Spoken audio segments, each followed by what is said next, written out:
Trade union के आह्वान पर देशव्यापी हड़ताल के पहले दिन कोडरमा जिले में हड़ताल का व्यापक असर देखने को मिला। विभिन्न मजदूर संगठनों ने सरकार के खिलाफ जमकर नारेबाजी की। आंदोलन कर रहे ट्रेड यूनियन से जुड़े लोगों ने कहा कि जिस तरह देश में महंगाई बढ़ती जा रही है वह चिंताजनक है। आम आदमी की आमदनी कम होती जा रही है और दिन प्रतिदिन महंगाई बढ़ती जा रही है। मजदूर नेताओं ने कहा कि केंद्र की भाजपा सरकार द्वारा देश की संपदा का मेगा सेल लगाए जाने और मजदूर विरोधी 4 लेबर कोड रद्द करने, न्यूनतम मजदूरी 26,000 रुपए करने, पुरानी पेंशन योजना बहाल करने, निजीकरण पर रोक लगाने सहित मजदूरों की लंबित मांगों को लेकर सीटू, एटक, एक2 सहित 11 ट्रेड यूनियनों और कर्मचारियों एवं मजदूरों के फेडरेशनों के आह्वान पर केंद्र सरकार की मजदूर कर्मचारी विरोधी नीतियों के खिलाफ 28-29 मार्च को 2 दिवसीय हड़ताल का आयोजन किया गया है। कोडरमा में हड़ताल का व्यापक असर नजर आ रहा है। देश की सार्वजनिक संपत्तियों को बेचना बंद करो, पेंशन बहाल करना होगा, आईपीओ लाना बंद करो, नहीं चलेगा, नहीं चलेगा। संघर्ष हमारा नारा है, लड़ाई है, आगे और लड़ाई है, अभी तो ये लड़ाई है।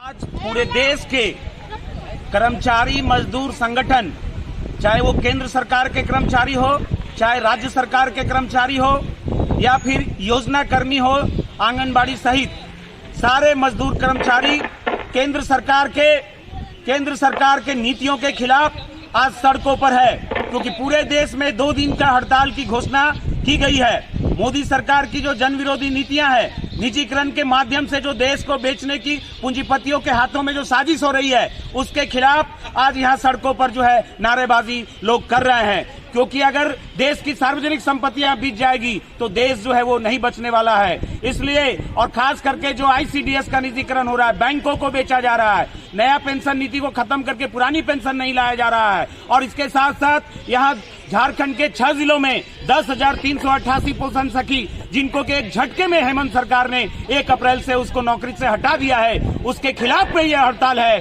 और यह हड़ताल के माध्यम से केंद्र की मोदी सरकार को और झारखंड की सरकार को चेतावनी देने के लिए आए हैं कि अगर निजीकरण का रास्ता अपनाया जाएगा, अगर नौकरियों से हटाया जाएगा, अगर इनका वेतन नहीं बढ़ाया जाएगा, न्यूनतम वेतन नहीं लाया जाएगा, पुरानी पेंशन नीति वापस नहीं लाया जाएगी, बैंक और बीमा को बेचने की साजिश पर रोक नहीं लगेगी, तो ये इस देश में सिर्फ कर्मचारी नहीं, देश की जनता क्रांति करने के लिए तैयार है। केंद्र सरकार कर्मचारी के विरुद्ध नीतियां ला रही है, कर्मचारी के मांगों पर ध्यान नहीं दे रही है।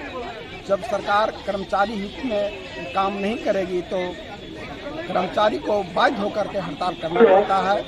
इसलिए आज संपूर्ण स्टेट के मतलब कर्मचारी यूनियन कर्मचारी लोग हड़ताल पर हैं, क्योंकि जो कर्मचारी समस्या है तो निजीकरण पर रोक नहीं लगाई जा रही है। कर्मचारी का जो आंगनबाड़ी की महिलाएं हैं उनका मानदेय नहीं बढ़ाया जा रहा है। पुरानी पेंशन लागू नहीं कर रही है। पोषण सखी जो बहनें हैं हमारी, उनको हटा दिया गया है। जो तमाम कर्मचारियों की समस्या है, उन समस्याओं को लेकर आज हम सब कर्मचारी हड़ताल पर हैं। अभी का जिस तरह का सरकार का जो नीति चल रहा है, सबसे गंदा नीति चल रहा है। अभी सबसे पहले हम लोगों को कि पोषण सखी को हटाया गया है, ये बहुत ही गंदा नीति है। अगर इस लोग को रखना नहीं था तो उस समय इन लोगों को बहाली नहीं करना चाहिए था। अभी 5 साल को टाइम दे करके अपना समय खराब कर दी। जो इस पर निर्भर थी उसका घर में आज चूल्हा बंद है, तो ये बहुत गंदा नीति है। और हम लोग जो जिताए हैं हेमंत सरकार को उतारने का भी काम करेंगे। दूसरी बात है, हम लोग आंगनबाड़ी सेविका सहायिका का मानदेय नहीं बढ़ रहा है और बीमा कर्मचारी को देश बेचा जा रहा है, पुराना पेंशन लागू नहीं किया जा रहा है। तो बहुत सारी ऐसी है जो गैस का दाम बढ़ोतरी हो रहा है, पेट्रोल का दाम बढ़ोतरी हो रहा है। तो ये तो सबसे बड़ा चीज है कि गांव के लोग से शहर के लोग सब एकदम बेरोजगारी है, और वो ये दिनों दिन महंगाई बढ़ते जा रहा, तो आदमी कैसे गुजारा काटेगा। तो ये 2 दिन का हड़ताल हम लोग सब मिलजुल करके कर रहे हैं, और ये 2 दिन का हड़ताल हम लोग सफल करेंगे। और आने वाला दिन में सरकार को हम लोग फिर से कुर्सी से उतारेंगे, और ये हम लोग साबित करके दिखाएंगे हेमंत सरकार को कि जैसे हम लोग जिता कर उनको कुर्सी पर बैठाए हैं, सेविका सहायिका पोषण सखी पैरा टीचर, उस तरह उसे उतारने का भी कोशिश करेंगे हम लोग।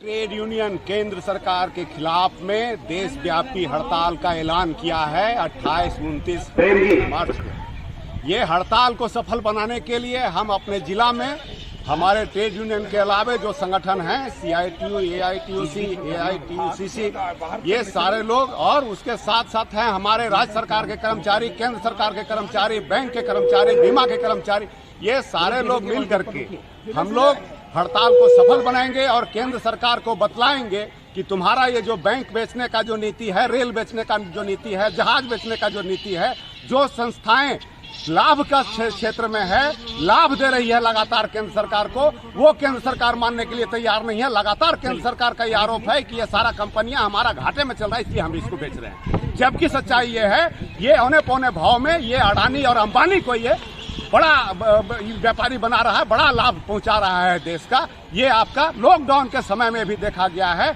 हमारे यहाँ मजदूर कर्मचारी मर रहे थे भूखे और दैनिक मजदूर हमारे रास्ते में भटकते हुए मर रहे थे और उस समय अडानी अंबानी का जो पैसा है वो बढ़ता गया, 10 गुना से 20 गुना बढ़ा है इस बीच में। यही है आज का ये हड़ताल का डिमांड और ये हड़ताल का जो डिमांड है, ये डिमांड जब तक नहीं मानेगा, जब तक हमारा जो केंद्रीय कमेटी है वो फिर से आंदोलन का ये फैसला लेगी। इसलिए हम यहाँ से मांग करते हैं, केंद्र का जो ट्रेड यूनियनें हैं वो सभी मांग करती है केंद्र सरकार से कि किसान विरोधी, मजदूर विरोधी जो भी कानून है, कर्मचारी विरोधी जो कानून है, उसे वापस लिया जाए और देश को एक सही तरीके से ले जाने का कोशिश की।